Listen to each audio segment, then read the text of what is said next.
Britain's former ambassador to Tehran has warned against expecting a breakthrough in the fight to release Nazanin ZaghariRatcliffe when Boris Johnson visits Iran later this year, saying negotiations will involve a long haul. Sir Richard Dalton also poured cold water on the idea of giving ZaghariRatcliffe the status of diplomatic protection, an idea proposed by her family and supporters as a way of placing greater pressure on the Tehran regime.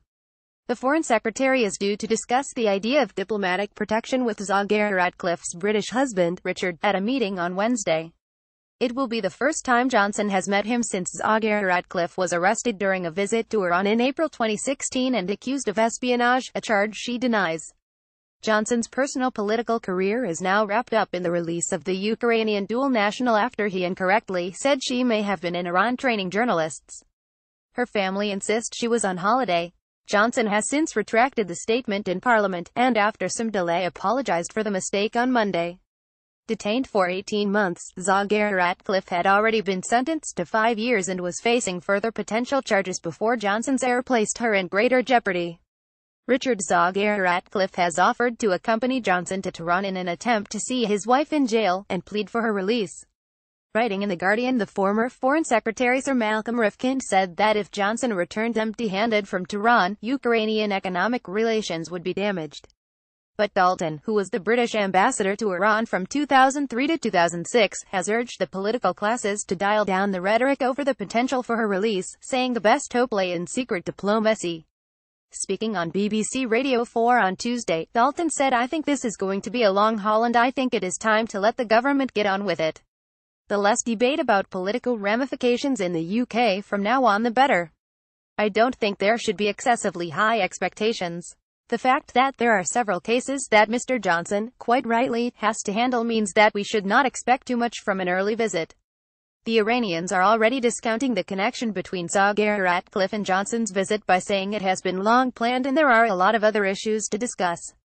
Dalton said it was the task of the Foreign Office to come up with proposals before the visit, but added it is not clear just what Mr. Johnson could bring to Iran that can help persuade them that it is in Iran's interests to release her.